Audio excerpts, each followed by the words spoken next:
GK kids. कंजूस सेठ। मोतीपुर नामक एक छोटी सी गांव में सेठ करोड़ीमल रहता था। वह था तो बहुत अमीर, लेकिन उतना ही कंजूस भी था। पूरे गांव वाले उसके इस कंजूस बनने से बहुत परेशान थे। एक दिन सेठ बाजार में एक आलू की दुकान पर जाता है। सेठ, अरे ओ भाई, आलू कैसे दिए? आदमी, 10 रुपए किलो सेठ जी। सेठ, अरे ओ भाई, आलू बेच रहे हो या सोना? इतने महंगे आलू भैया, इतने महंगे। आदमी, सेठ जी, इस पूरे रामपुर गांव में इसी दाम के आलू बिक रहे हैं। सभी ये खरीद रहे हैं और आपको महंगे लग रहे हैं। आपको लेना हो तो लो, वरना रहने दो। सेठ, अरे नहीं भाई, इतने महंगे आलू का भला मैं क्या करूँगा? नहीं चाहिए भाई, ये आलू तुम्हारे रखो अपने पास। वही कुछ दूरी पर चलकर सेठ करोड़ीमल को एक कपड़ों की दुकान दिखती है। दुकानदार, अरे सेठ जी, आइए आइए, कल ही बहुत सुंदर सुंदर साड़ियाँ लेकर आया। ये देखिए, आप भी ले जाइए भाभी जी के लिए, खुशी से खुश हो जाएंगी वो। सेठ, हाँ हाँ, क्यों नहीं, चलो आज ले ही जाता हूँ। मंजूरी के लिए साड़ी? कब से वे बोल रही है मुझे एक नई साड़ी के लिए। हाँ, ये बताओ भैया, कितने की दोगे ये साड़ी? दुकानदार, अरे ज़्यादा महंगी नहीं है सेठ जी, बस 500 रुपए की है। सेठ, क्या कहा? 500 रुपए? अरे भाई, इतनी महंगी, वो भी है मामूली सी साड़ी? नहीं नहीं भाई, रहने दो। मंजूरी भला इतनी महंगी साड़ी का क्या करेगी? इसके बाद सेठ वहां से आगे चला जाता है। दुकानदार, अरे पता नहीं कब इस कंजूस सेठ को थोड़ी सद्बुद्धि आएगी। जब देखो तब कंजूसी है। सेठ अपने घर जाता है। मंजूरी, अरे आ गए हैं आप? आपको आलू लाने के लिए कहा था।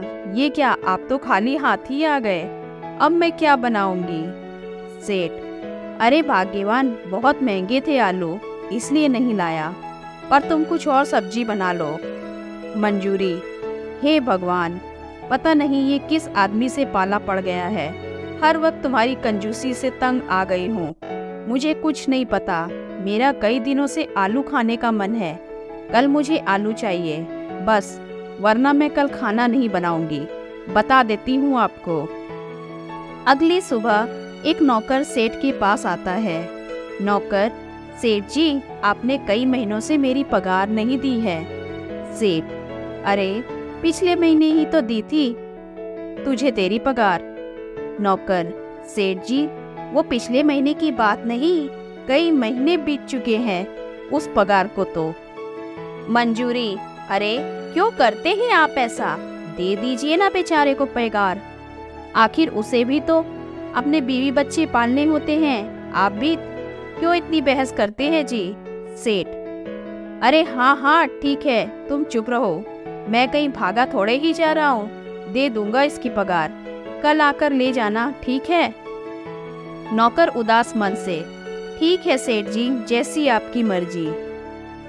ये बोलकर नौकर वहां से चला जाता है। अगली सुबह सेठ अपनी दुकान पर जा रहा होता है कि तभी गांव के दो लोग आपस में बात कर रहे होते हैं। पहला आदमी, अरे भैया, सुना है पास वाले गांव में बहुत सस्ते में आलू की बोरियां मिल रही है। दूसरा आदमी, हाँ भाई, सुना तो है, मैं तो कल ही जाऊंगा, आखिर ऐसा मौका फिर मिले या ना मिले। सेठ, अरे सस्ते में आलू की बोरियां? अरे वहाँ तो मैं जरूर जाऊंगा पास वाले गांव में, और मंजूरी को सस्ते में खूब सारे आलू लाकर दे दूंगा। हाँ, थोड़ी ही देर में सेठ दूसरे गांव पहुंचता है और काफी सस्ते में ही आलू की बोरी ले लेता है। सेठ, ओहो, अब मैं ये आलू की बोरी लेकर कैसे जाऊंगा? सेठ बोरी को उठाने की कोशिश करता है। सेठ, अरे यह तो बहुत भारी है, मुझसे तो उठ ही नहीं रही, लगता है इसको ले जाने के लिए किसी सवारी की जरूरत होगी। तभी उसे रास्ते में एक घोड़े का रथ दिखता है। सेठ, अरे ओ रथ वाले भैया, तनिक रामपुर गांव चलोगे क्या? रथ वाला, अरे हाँ सेठ जी, क्यों नहीं, बिल्कुल चलेंगे, लेकिन आज हमारे घोड़ों की तबीयत ठीक सी नहीं है, इसलिए जरा आराम से बैठिएगा। सेठ, अरे हाँ भाई ठीक है, और रथ चलने लगता है। थोड़ी ही देर बाद रथ का घोड़ा बहुत तेज भागने लगता है। सेठ, अरे भैया यह क्या कर रहे हो, तनिक अपने घोड़े को थोड़ा धीरे चलाओ भाई। रथ वाला, अरे सेठ जी, मैंने तो पहले कहा था कि मेरे घोड़े की तबीयत ठीक नहीं है, अब यह रुक ही नहीं रहा है। सेठ, हे भगवान, अरे आज तो लग रहा है कि तुम्हारा ये घोड़ा मेरी जान लेकर ही छोड़ेगा। हे भगवान, आज मेरी जान बचा ले, पूरे गांव को भोजन कराऊंगा। सेठ कई बार ऐसा बोलता है।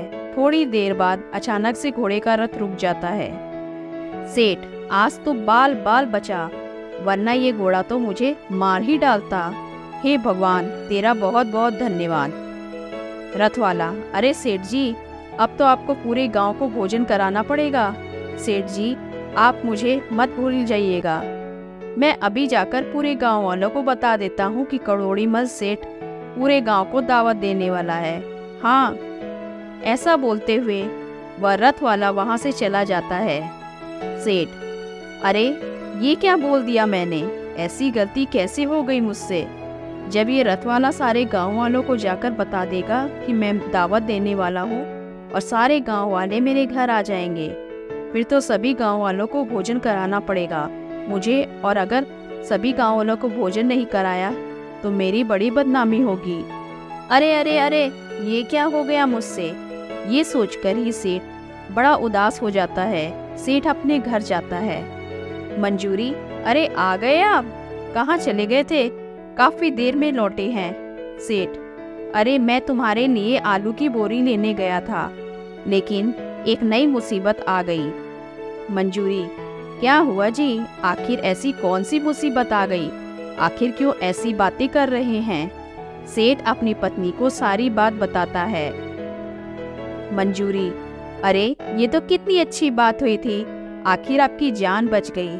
आपने खुद ही तो बोला था कि आप सभी गांव वालों को भोजन कराएंगे, और ये तो और भी अच्छी बात है कि हमारे घर सभी गांव वाले दावत पर आएंगे, वो हमें इतनी दुआएं देंगे।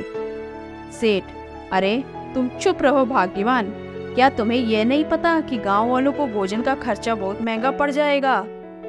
मेरे इतने सारे पैसे तो दावत में खत्म हो जाएंगे, लेकिन अब तो मुझे गांव वालों को दावत देनी ही पड़ेगी। अब मैं क्या करूंगा? सेठ काफी सोचता है, फिर उसे एक तरकीब सूझती है। सेठ एक हलवाई को अपने घर बुलाता है। हलवाई, सेठ जी आपने बुलाया मुझे, बताइए क्या बनवाना है आपको? सेठ, मुझे ऐसे लड्डू बनवाने हैं जो किसी से भी ना चबाया जाए, तुम एक एक लड्डू काफी बड़ा और ठोस बनाना। हलवाई, अरे सेठ जी, ये आप क्या बोल रहे हैं? आप ऐसे लड्डू का भला क्या करेंगे जिसे कोई भी ना खा पाए? सेठ, तुमसे जितना बोलना है तुम सिर्फ उतना करो, समझे? कल सुबह सारे लड्डू घर पहुंचा देना। हलवाई, ठीक है सेठ जी, जैसे आपकी मर्जी। ये सभी बातें सेठ की पत्नी के चुपके से खड़ी सुन रही होती है। अगले दिन सुबह सभी गांव वाले सेठ के घर आते हैं। सब एक साथ बैठे होते हैं। उनमें से एक गांव वाला आदमी, अरे भाई आज तो मजा ही आने वाला है, कंजूस सेठ के घर कभी भोजन करने को मिलेगा, ये किसने सोचा था भैया? वाह भाई, भाई वाह, मैं तो पेट भरकर खाऊंगा भैया। हाँ। दूसरा आदमी, सही बोल रहे हो, आज लगता है सेठ जी ने बहुत मजेदार मजेदार पकवान बनवाए होंगे, मेरे मुंह में तो ये सोचकर ही पानी आ रहा है भैया। हाँ। इसके बाद सभी गांव वाले हंसने लगते हैं। तभी वहां पर सेठ करोड़ी मल आता है। आदमी, अरे सेठ जी आज तो हम जी भरकर खाएंगे। हाँ। सेठ, हाँ हाँ क्यों नहीं भाइयों, अभी थोड़ी देर में तुम्हारे लिए भोजन आता ही होगा। सभी गांव वालों के सामने सेठ का एक नौकर पत्तों से बनी खाने की प्लेट एक एक करके रख देता है। काफी देर के इंतजार के बाद आदमी, अरे भाई, ना जाने कितनी देर में आएगा भोजन। दूसरा आदमी, हाँ भाई, कब से तो इंतजार कर रहे हैं, अब तो पेट में चूहे भी कूदने लगे हैं, अब सब्र नहीं होता भाई। तभी सेठ की पत्नी एक थाली में बहुत सारे लड्डू लेकर आती है और सबकी प्लेट में एक एक लड्डू रख देती है। आदमी, अरे सेठ जी, सिर्फ एक लड्डू, अब इसमें भला हमारा क्या होगा, इस एक लड्डू से तो हमारी भूख ही नहीं मिटेगी। सेठ, अरे भाइयों, ऐसा नहीं है, मैंने आप सभी गांव वालों के लिए काफी सारे पकवान बनवाए हैं, लेकिन मैं आपके साथ एक खेल खेलना चाहता हूँ। आदमी, खेल? कैसा खेल सेठ जी?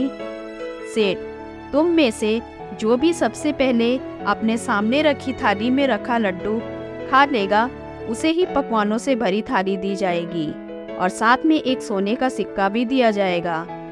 ये बात सुनकर सभी गांव वाले हैरान हो जाते हैं। सभी गांव वाले अपने सामने रखे लड्डू को उठाते हैं और खाना शुरू करते हैं। थोड़ी ही देर में गांव वाले अपना अपना लड्डू खत्म कर देते हैं, जिसे देख सेठ हैरान हो जाता है। सेठ, अरे यह कैसे हो गया, इन सब ने तो ये लड्डू खा ही लिए, हे भगवान, अब तो इनके लिए पकवानों से भरी थाली मंगवानी पड़ेगी। आदमी, ये लो सेठ जी, खा लिए आपके लड्डू, अब जल्दी से पकवानों से भरी थाली मंगवा दीजिए।